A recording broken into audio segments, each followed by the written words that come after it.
What's going on, guys? Glad you're here today. So today we're going to get into talking about how to get your first dollar bills or whatever you're using here in the U.S. We use dollar bills, obviously. So we're going to talk about how to get that into the crypto market.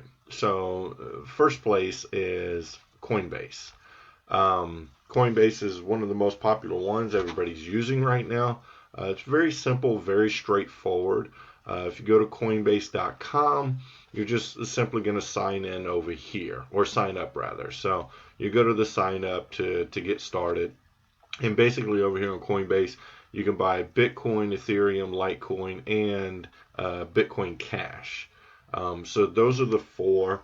This is going to be good for somebody if you're just going to, well, both sides. If you're going to just hold on to your coin, say you want to get Bitcoin, Ethereum, and you're not really going to do any trading on the altcoins and stuff like that, this is a good place to start. There's another one that just came up. I should have kind of brought that up in here. It is called Robinhood. And if you give me a second, come on, computer. Let's see what we're going to do here. Sorry about that, guys. Let's go to, let's see what comes up. Robinhood. It's actually a new trading, or actually a trading platform that people trade already, not cryptos, but it's a free stock trading platform like Coinbase. The thing that's different about these guys that I like, and they just introduced this, as you can see up here, as a matter of fact, this week, um, and there aren't going to be any fees. So this, I think, is going to change a lot uh, with people using Coinbase and the other ones. Go here and take a look at it. It's pretty cool. I signed up for an account. You're just going to go in here and sign up. Right now, the only thing you could do on Robinhood, I believe, is like Bitcoin and Ethereum. And they are going to be adding a bunch more to that. So definitely keep an eye up. I would go ahead and sign up for it, especially if you're going to get into all this stuff. So let's go back to Coinbase. Basically over here. So you're going to go in here and you're going to sign up. Very simple. You're going to put in all your information, your typical stuff. Okay, so it's already got a bunch of my stuff, but it's not that complicated. So you guys need to go here and get signed up. So what I'm going to do is I'm going to sign in on my account real quick. Keep me signed in on this computer. All right, so once you get in here, I want to show you guys around a little bit. It's not that complicated, but I figured I'd show you. Anyways, get in here, dig around, look around. So you have your dashboard. You got Bitcoin. This is what it's trading for right now on Coinbase. Now, these prices aren't the same if you go to some of the other exchanges. Coinbase charges a little bit more for their service. Then you have Bitcoin Cash. You got Ethereum, Litecoin, so on and so forth. And then here are your charts, and I don't want to dwell too much on those right now. So this is kind of your activity stuff, like I sold some here. I don't know, recently, last week. I'm always doing stuff on here. Um, so anyway, so let's see. We'll go back up here. There's your dashboard. Here's where you're going to buy and sell. Okay, so if you wanted to buy some, here's my payment method that I already have in there. And then you can buy the amount you want right here. It's going to tell you how much BTC that's worth. Say if we put like $5,000, then it comes out to 0.443777072 Bitcoin. And then you click buy. Okay, so I can do that right now. So that's kind of how you buy whatever you want on here. Just right here, very simple. Ethereum, Litecoin, the same thing. Accounts, you'll go here. Here are your account wallets. Same thing. Bitcoin, Litecoin, Ethereum, so on and so forth. You have your tools right here. let's see. Okay, so you can see your addresses, your wallet addresses are all in here. You can go recurrent transactions, reports, and your history. So I don't really have any reports in there. Here's some history, pending, blah, blah, blah. I don't know what that is, so something else I did. Then you go to settings. Settings is very important. You want to spend your time here, especially when you're first getting going. Um, Here's your profile. Now, when you're setting these accounts up and stuff like that, you're going to go through a verification process. Of course, I don't know if some of you have heard or not, but the U.S. and a lot of different governments right now, they are trying to figure out what all this crypto stuff is. So they're trying to put rules and regulations. Even though it's decentralized, you still got to pay taxes, and they just, I mean, I know they want their money, they want their taxes, but I think they are trying to make it safer for people because it is kind of like the wild wild west out there. You guys have to be very careful when you're doing any of this stuff. There's still hackers everywhere. I'm an IT guy. I've been doing this for 25 years.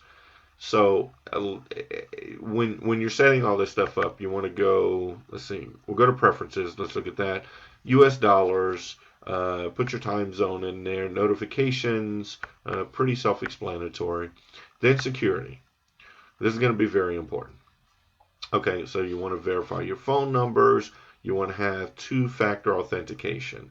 And two-factor authentication is basically there's going to be an app on your phone, and when you log in and you make changes and stuff like that, I'll see if I can show you guys right here. So if you go to Google App Store or the Play Store, or on your iPhone, go to iTunes and download the Google Authenticator. I like that one. This is kind of what it looks like. I don't know if you guys can see that very well. But what it does is those numbers right there, those numbers they go through every few seconds. I don't know if it's like 30 seconds or something like that. So they'll keep changing. So when you go to a lot of these places like Coinbase or Binance or Bittrex, you want to have those set up with two-factor authentication. This is going to help you be a whole lot more secure because that app runs on your phone. It's linked to you only, and you need to be able to put that code in when you're logging into your account. So two-factor authentication. Make sure you do that. Linked accounts. This is where you're going to go, and as soon as it comes up here, this is where you're going to go, and you're going to put whatever account you want to link up, whether it's a credit card or bank account, to be able to move money in and out. So one thing you want to realize or understand is that if you're moving money straight like a wire from your bank account, then it's going to take a little bit longer to get into Coinbase. When you use a Visa like a credit or debit card, that's going to go a lot faster. I mean, most of those go right in. Usually the bank account transfers, that could take a few days. So if you're in a hurry, I would suggest using a debit card or a credit card, something you can control and really watch those also, on the safety side. So that's what that is. Go in here, set your accounts up. You go here, you go to link a new account, and then it will ask you which one you want to do. Bank account, trades take 4 or 5 days. These are pretty much, I mean, not instant, but they go right through, usually within a few minutes to an hour or so. Wire transfer, that's if you're doing very large investments, stuff like that on a single trade. So pretty simple. API access, you can link APIs up to say like COINIGY, and I'll talk about COINIGY in a little while. It's a platform where you can watch charts and stuff like that, so you can link that into there. Here's COINIGY, whatever they call it. Let me see, right here. Okay, come on. Okay, so here's COINIGY. And I don't want to get into this too much, but if you have an account at COINIGY, it's going to bring everything in here that you have from over in Coinbase. Limits, you can set different limits up, like how much you want to be able to use. Like, say you have a buy limit right now, there's 100,000 of 100,000 remaining. Bank account, 10,000 of 10,000, so on and so forth. And then you can get these limits extended a lot higher. You just have to go through your process and whatnot. Let me see. So that's pretty much it for Coinbase once you're going through the setup. So definitely set everything up in there. And then once you set all of your preferences, your authentication, set your passwords up, your bank accounts, it'll take a little bit of time for you to do that. So then once you do that, then say you wanted to go in and you can go in and you can sell this right here.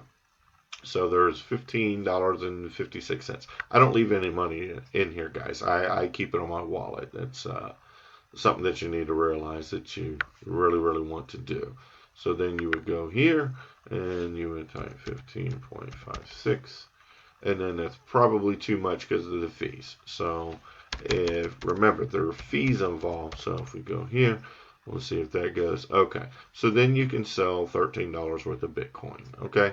And that will go straight into this checking account here.